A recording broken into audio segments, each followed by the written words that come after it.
Our guest, Carl Johan Calleman, holds a PhD in physical biology from the University of Stockholm.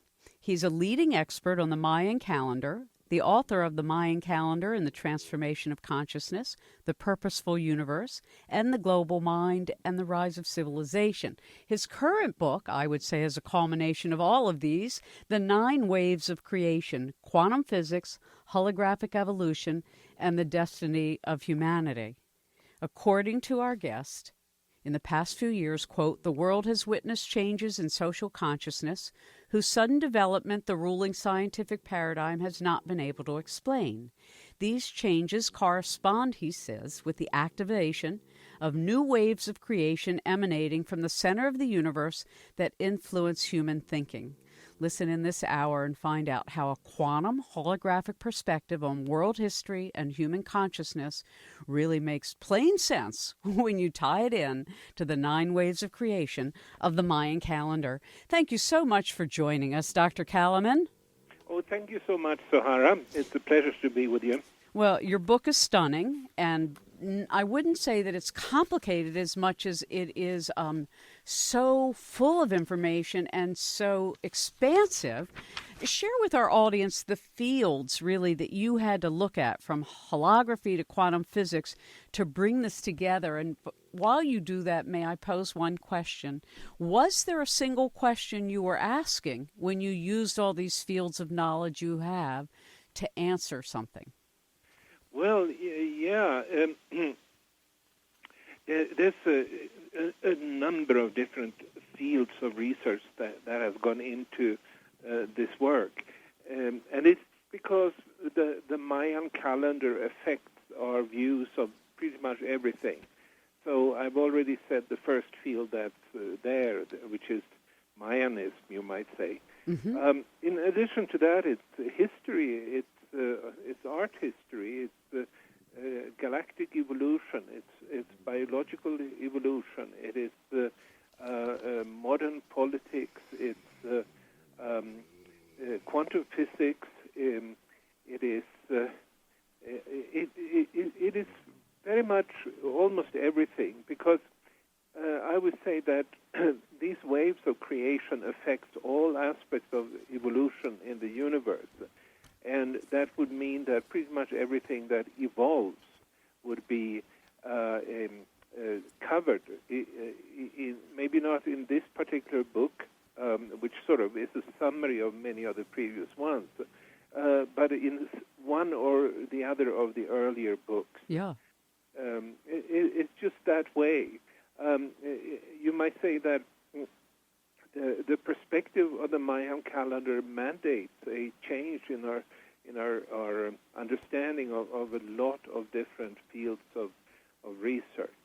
So when you talk about these 9 waves, and we're going to specifically listen to you while you describe what these are and the different phases of day and night. But one of the things that I think is important to talk about first is the concept that you write about, that the divine all, the unified all, or this tree of life and the waves that emanate from it, is really consistent in cosmology worldwide. This is not just the Mayans or the Hebrews, but you find this all around the planet. Yes. It really is, and you might even look upon it as somewhat of a mystery why it is that this particular myth or concept was so widespread in ancient times, and also today, especially in indigenous traditions. You will find it. You will find it in Africa. You will find it in Australia, you find it in the Maori in New Zealand, you find it in Scandinavia, you find it everywhere. And you might say that that's really one of the starting points that I had for this book.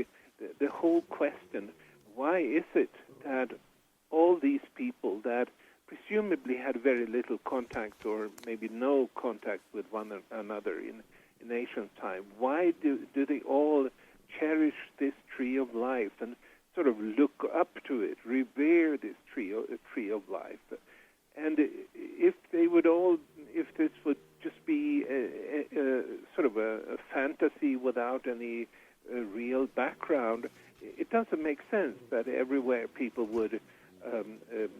cherish this kind of a tree.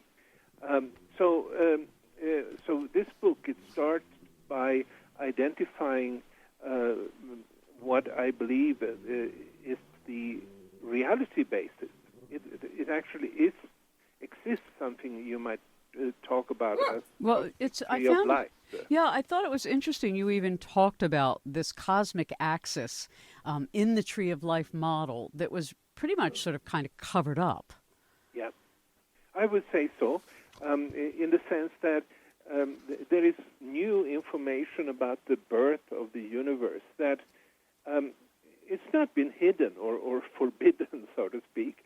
It's just that for some reason it has not at all been given these new data, these new results of studies of the cosmos at large and the birth of the universe that only the past 10 years or so science have recovered. They're still not out there. People at large do not know it. And if what people think is sort of the scientific view of the birth of the universe is a fairly simplistic idea. There was a big explosion called the Big Bang. And then, but simple logic doesn't support such a view because, if that was the case, then the universe would look like debris. It would be the remains of a big explosion. And that's not the case. Instead, we see everywhere, we see signs of life, and we see structure and organized forms and all these kind of things. Could never have come out from just a simple explosion. But the more recent studies of the birth of the universe that are coming from mainstream science, really, it points to something existing, some structure existing from the very inception of the universe. And that is exactly what the ancient peoples would talk about as the tree of life. Mm-hmm. As we see even in the Orient when they talk about the yin and the yang polarity. Yeah. And we see this also, what has been mistakenly referred to as duality, but it's not really separateness at all. It's differentiation of something so that there's balance. So when you talk about, and as we know, indigenous and some religious cultures speak of this time period we're in as being so significant, you put it in the frame of reference with these 9 waves of creation, but these waves of creation, and we're talking about things that, like you said, the first wave going from the Big Bang to the emergence of life on our planet, it was a very long time cycle. And then there's another wave, a second wave, and then a third wave, and a fourth wave. And each of these waves, you point out, are informed by a holographic pattern. So before we get to that, because I don't want to lose people in this to start sounding too abstract, because it's actually very practical what you've written, you say that it's a matter of resonance. And that some of us will resonate with a particular wave of creation that may have been started a long time ago, and some of us might have a resonant tendency to a wave that is just coming into being. Right. So there are 9 waves of creation, and these waves have been sequentially activated. Only the first and the sort of bottom line wave was activated at the time of the birth of the universe. And then it took almost 16 billion years until the second wave was activated. And then the next wave was activated 40 million years ago, and the next 2 million years ago, etc., etc. And each new wave, each new higher wave, has a frequency that is 20 times higher than the one it stands upon, the one that it proceeds from, so to speak. And at the current time, the human mind is influenced by 5 different waves. And to a large extent, how we come to perceive reality depends on which ones or which ones of these waves that we develop a resonance with. We will perceive reality differently, and then we will also create our own realities differently depending on what waves we are in resonance with. Now, waves you say are an experience, I guess one could say, of simultaneity universally.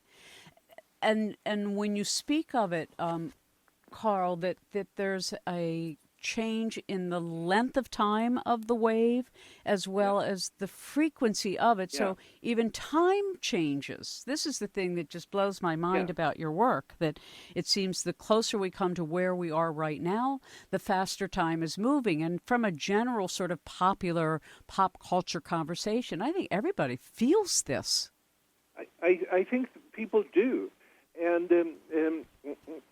And also, if you study the history of the universe from its very inception, you will realize that in the first billions of years, processes were very, very slow.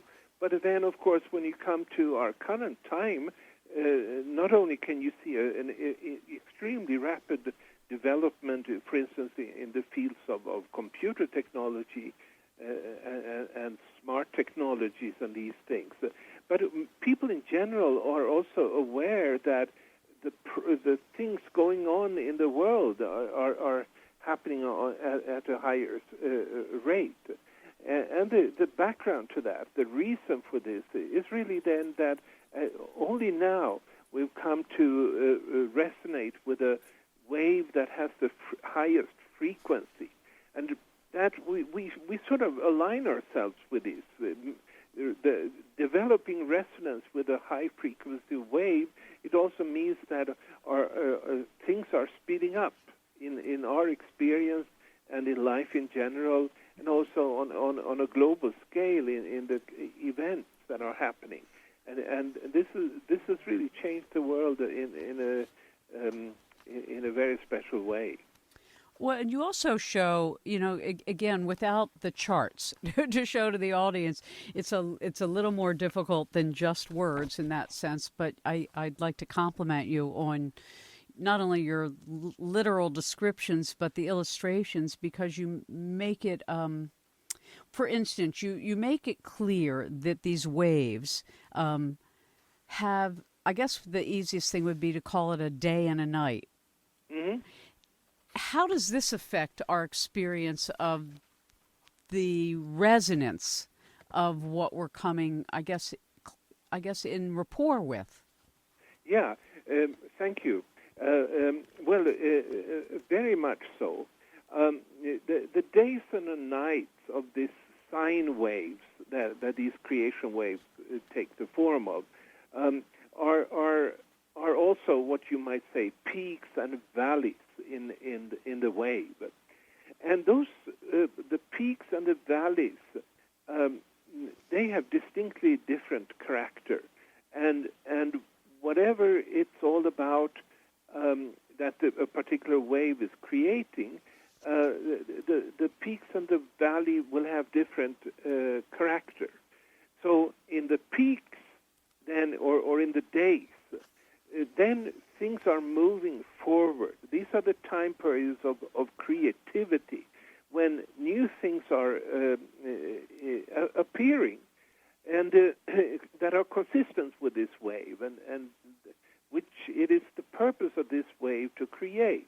Expansion. Expansion. And with every peak, every new peak in this sine wave, there will be a more advanced reflection of these phenomena. So it's sort of a stepwise process, developing more and more clear and advanced expressions of this wave.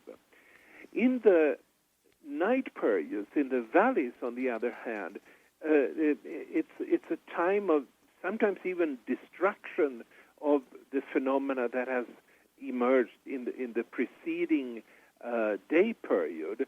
But at the very least, it's a time of rest, you might say, evolutionarily speaking. And so on all levels, on all 9 levels, sort of a general rule that forward movement takes place in the periods that are days, and then reactions or rest or destruction, depending on the situation, will come in the time periods that are nights. And this is also very much in keeping with the Hindu tradition of the day and night of Brahma, and we have time. Even in the Kabbalistic tradition, there's days of life on earth, there's days of no life on earth. In Judaism, it's so interesting, people don't know that, but day begins at night. First there was darkness, and then there was light. And so it's so interesting because it's really like you're describing a cosmic breathing, like an inhalation and exhalation from the cosmos itself. But we're going to take a break, and then when we come back, though, I'd like for you to share with our audience some of the specific examples, because, you've answered a question I've asked many of my guests, and I've interviewed a lot of quantum physicists over the last 30 years. And one of the more recent questions I've asked, Carl, maybe you can think about it, is you'll often hear people say, oh, yeah, the universe is receiving higher frequencies, and people say the Schumann resonance, the frequency of the earth has changed. And I've asked people, I said, well, show me, has it really changed, or we just feel that it's changing? And then the other piece of it is time. Again, we brought this up already, but I think it's really important, is that the higher the frequency that we come into resonance with, the shorter the time span we need to be exposed to it. I guess is that the right way to put it? Yeah. Okay, so I did that right. We're going to take a little break. Then we'll come back with just an extraordinary researcher, a beautiful writer, The 9 Waves of Creation, Quantum Physics, Holographic Evolution, and the Destiny of Humanity. It's a 2016 Bear & Company release.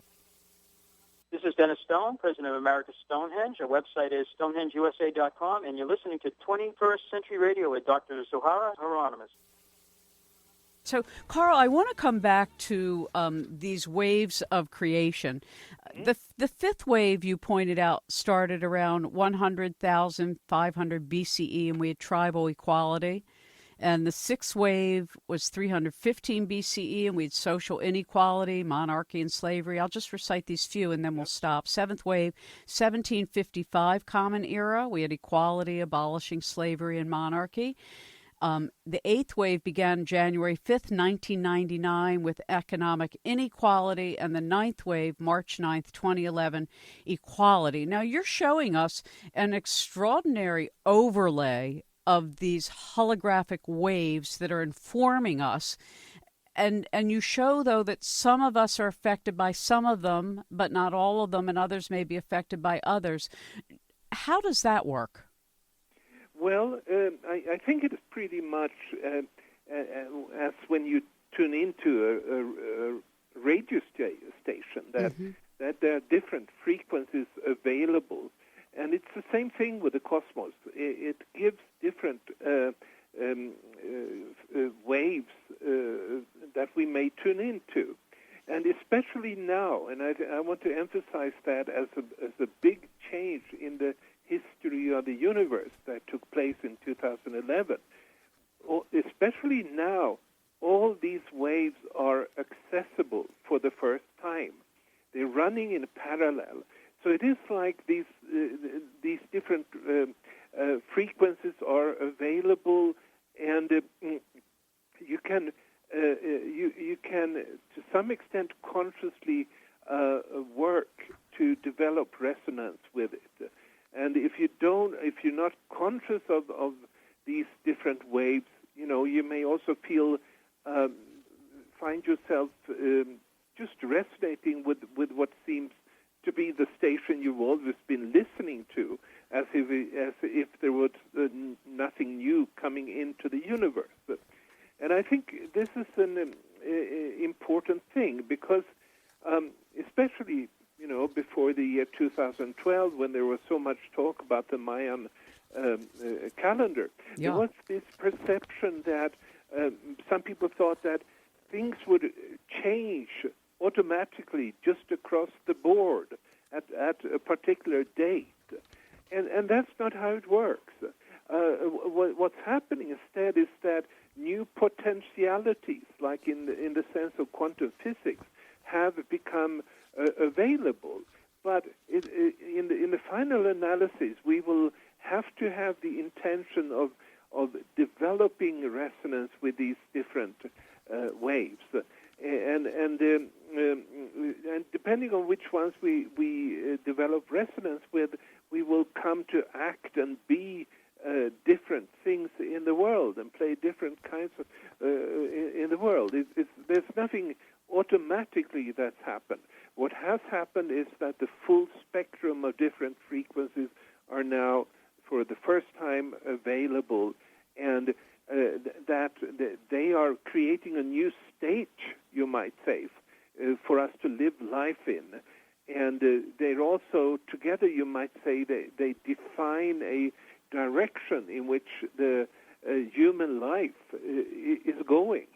And I think that's a very important conclusion of this book, namely that whatever level of chaos that we may experience in the world today, this is still just a reflection of a temporary interference pattern between these different waves, and the setup of these 9 waves are still defining the direction of the world, and it's going in the direction of unity. Right, of raising human consciousness, as you point. And I've talked with a lot of different authors, and everybody may have a different way to express the all or unity consciousness, or as Larry Dossey calls the one mind. The 9th wave, which is self-transforming approach to life, you say is already accessible. And I thought it was so interesting that you wrote that it goes through its cycle of day and night in 36 days. So that's radical. That means within a 36-day period, we can experience both the expansion and the contraction of self-transformation.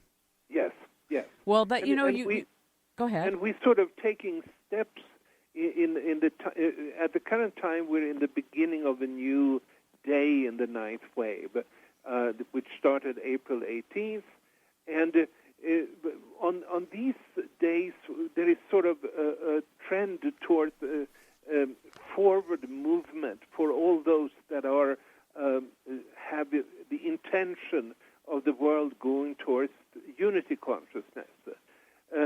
Then comes a point, let's see, if it's 18 plus 18, that would be 36. I think it's May 6th, when it would turn into a night period. And in that time period, which is up until May 24th, then there will be a time when we will have to deal with everything in ourselves that is inconsistent with our movement towards unity consciousness.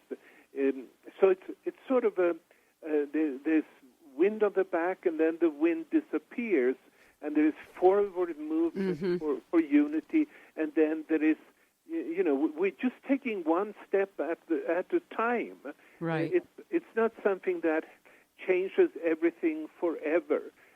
This is something that will go on for a long time, and whoever has this intention that they want to go into the highest unity wave of the universe, I suggest that they should become aware of these waves and the phases in the wave, and because it gives a certain kind of information.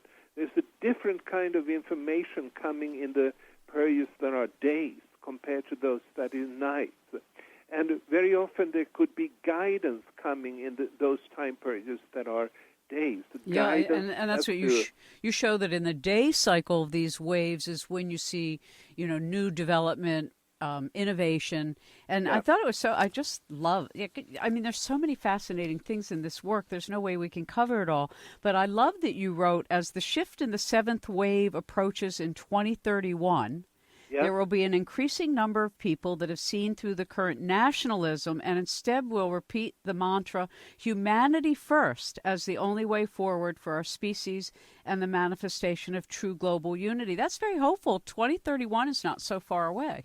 It's not so far away. It may be a rough time until then, but we certainly are depending on, how many people are creating resonance. And of course, there's a lot of people that may act towards unity without being aware of these waves. It's not absolutely necessary to sort of following, but it definitely helps. And most importantly, it tells people that there is like an underlying cosmic wave plan that is pointing towards this unity.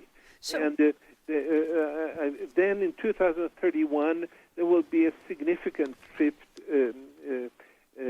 Again, it's not the end. So it's not the last shift. They will continue, but It will be a significant thing, and I think it will make life a little bit easier than it is at the current time. Yeah, and it's interesting how, as in every cosmology, as above, so below, as within, so without, we're talking about these layers of holographic informing us, or holograms informing us, but they also overlay each other. So, and this has always interested me the most in sacred geometry and things like it, which is the interference pattern.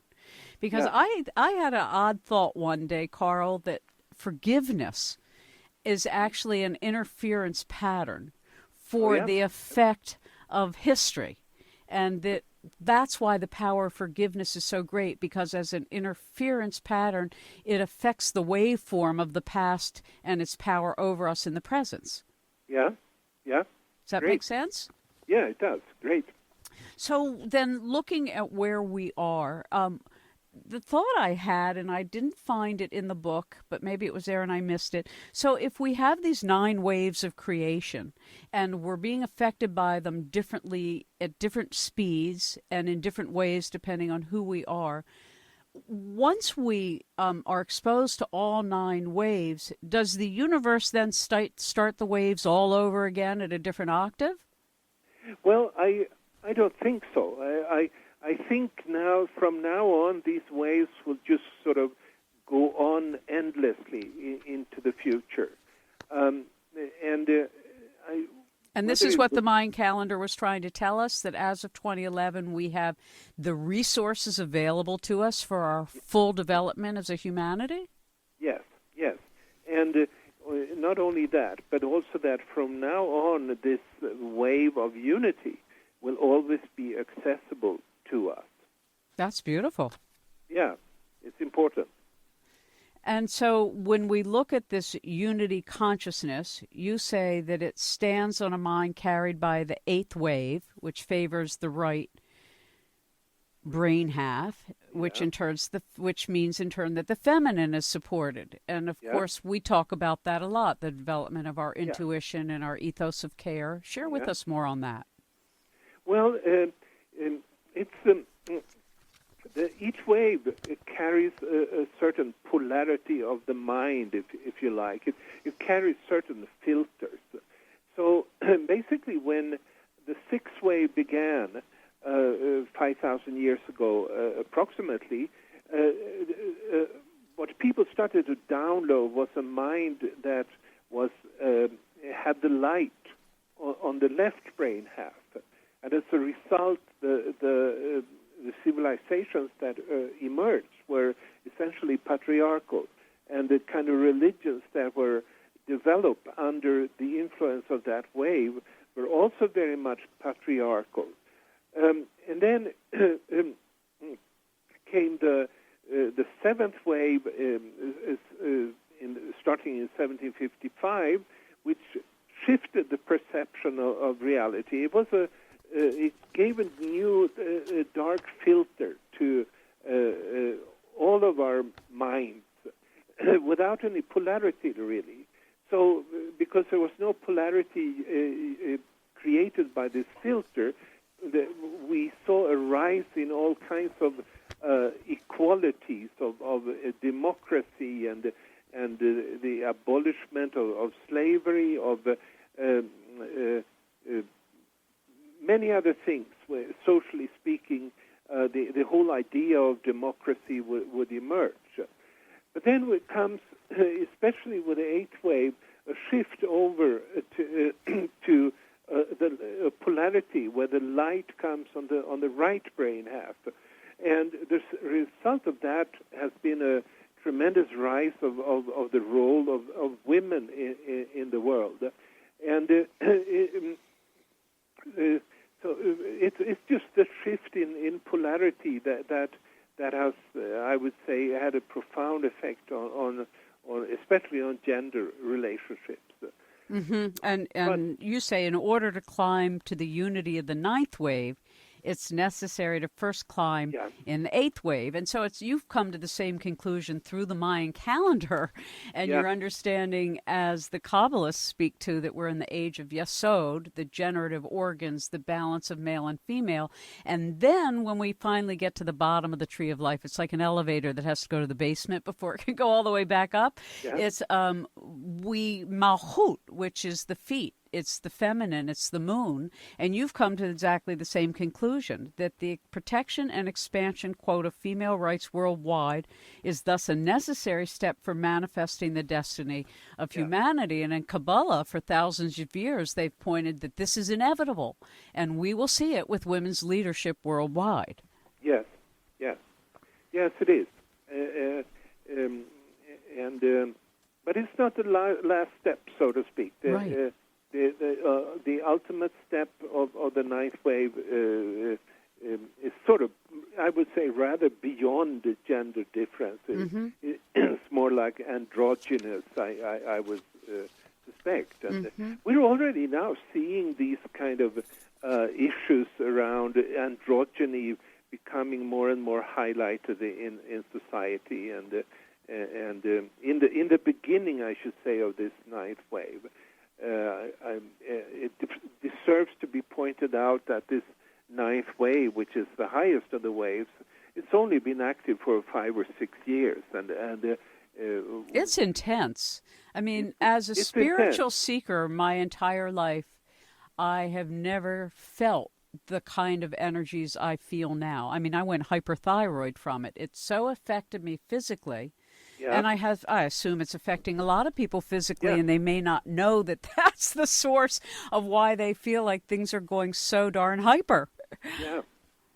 So we do have to take a break, and when we come back, I'd like to talk about some of the phases coming up and how it is a person can really use the kind of information you're making available and that the Mayan culture and calendar described for us so long ago. So that each of us can do our part in a really positive manner. If you're just joining us, our guest is the author of The 9 Waves of Creation, a 2016 Bear & Company release, Quantum Physics, Holographic Evolution, and the Destiny of Humanity. I know of no other book like this, Carl. I really think you've written one of those books that's like, well, that's it. He said it all. What's left to say? We'll be right back. Hello, this is Pete Leiden, the founder of Reinvent. You can find us at reinvent.net. We're a group that pulls together top innovators across America, even across the world, to really work on solving complex challenges and actually reinventing our world. And today you are listening to 21st Century Radio with Dr. Zohara Hieronymus. Dr. Carl Johan Calleman, author of The 9 Waves of Creation. You can also go to his website, which I have misplaced. I'm doing just wonderfully tonight. It's like everything I put down, I can't find it 3 minutes later. There we are, Calleman.com. That makes sense, Calleman.com. So, Carl, coming back to some of the things you've written about and the impulses we see just in the news, like, for instance, the deconstruction of the nation state and getting rid of the administrative state, as Bannon and others have talked about, and sort of this it's called populist or populism, but there's really nothing populist about it. You talked about the rise and decline of Western powers as a result of the 7th day of the 6th wave. Explain to us what that means and why you think this is happening. Well, overall, this is a phenomena, the sort of the basic wave developing civilizations is the 6th wave, and it goes back to 5,130 years ago. And overall, I already mentioned that particular wave favored the left brain half, and the reason is that it's also the favoring of the left brain half is actually a reflection of the favoring of the Western Hemisphere on a global scale. It is, as you said, as above, so below, or as on the earth, so in our brains. And in the past about 400 years, a day or a night in this particular wave is about 400 years long. And so if you go back to the beginning of this particular wave, you come to 1617, and basically you come to the time when the British Empire started to develop, and the time when the first pilgrims came to Massachusetts, and you have the sort of the beginning build-up of this Western dominance initially through the British Empire, but then more lately through the American Empire. And now this wave that has created a global structure, really, or the first global civilization, you might say. This wave is now turning into a night. And what happens usually, as a general rule, is that the kind of phenomena that has been developed during a day will be weakened and restructured and reformulated in the following night period. And so what I feel confident will happen in this long time period is that the dominance of the world by the Western powers will come to an end, and which it's a big transition for us. We've lived through this kind of Western dominance for all our lives, really, and but I think that there are quite strong signs that this is happening. Not only the Brexit vote in England that literally threatens the integrity of the United Kingdom, but it's also the election in the United States, where an administration has come into power that sets as its explicit goal to deconstruct the administrative state. And if somebody didn't know that, the administrative state is the nation, basically. It's the presidency. It's the whole system of the whole constitutional order. And so it's not an idea I have, or I had it before this happened. I wrote about it before this happened, because these trends are inherent in the Mayan calendar waves. And so we will see.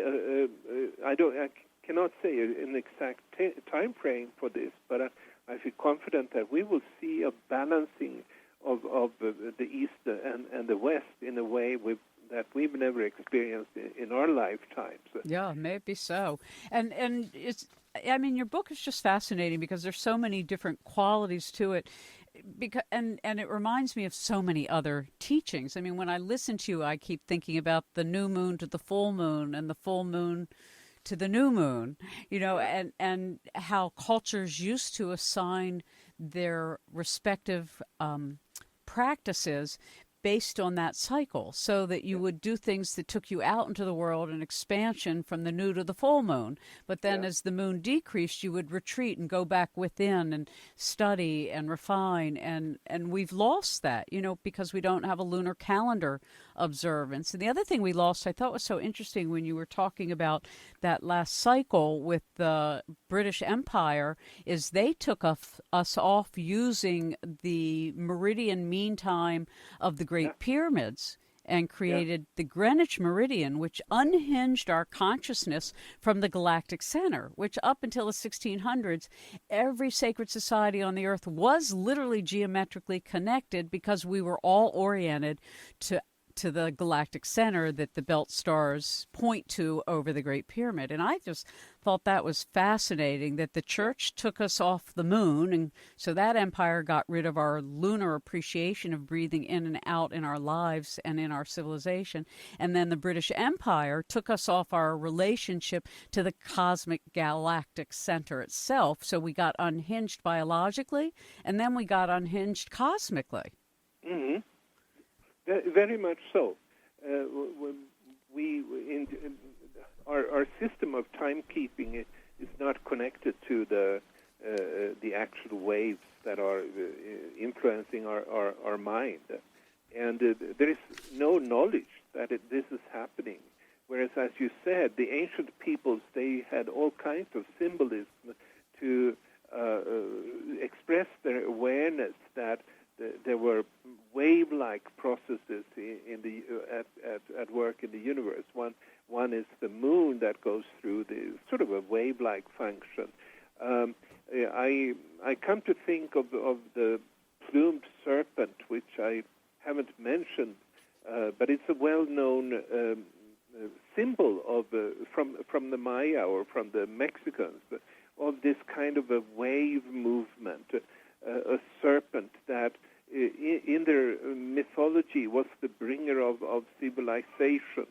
And that was, again, we come into this sort of a wave-like cosmic process, and that ancient people were aware of, dominated their lives. They were not able to control them always, but they were aware of their existence, and they were not taken by surprise by these kind of changes that these wave-like processes would be carrying. And I think people would really benefit from a recovery of this awareness that time is not just a straight line. It's really it's something that has very many spiritual and qualities that we go into shifting worlds, shifting eras in a wave-like manner. That was charted pretty exactly especially by the Maya. Mm-hmm. Do you think that the 9 waves of creation model gives us a better understanding of why, when people talk about our being 10-dimensional, like the Tree of Life, 10-dimensional being, we can be in different times of history, both in the past and future, simultaneously? It's because we're coming into resonance with these waves. I mean, that just now struck me, and it's one of those puzzles I've had for a very long time. When you try to have a public conversation about multidimensionality experience, and to say, I feel like I was in World War II last night, and then on the other flip side, I might say, oh no, I was in a spaceship out in, on the moon. So people then, through the resonant association, when you come into resonance with these waves, do you think you can go into a wave and change the effect of history in the past? No, I wouldn't think that. Okay. But I would think, well, I do think you can, through the resonance, you can get clarity. That's the reason some people can see into the past and maybe into the future. Do you think that's what psychics and mediums do, that they come into resonance? Yeah, I think so. They come to resonance with these waves, and that's how they can see beyond the reality that's just in front of them.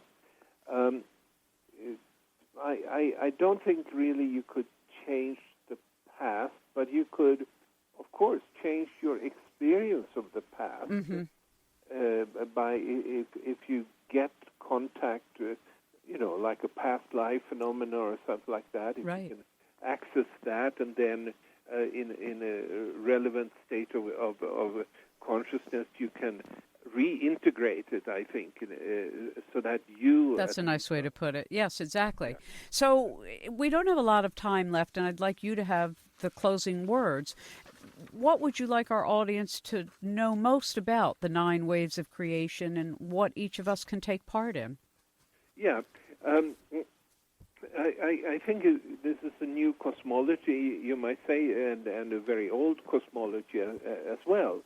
It's really drawing the conclusions from many ancient cosmologies and putting it in a context where it becomes meaningful for our own particular time. Mm-hmm. And so I do recommend that people study it. I do recommend that people start to follow the ninth wave.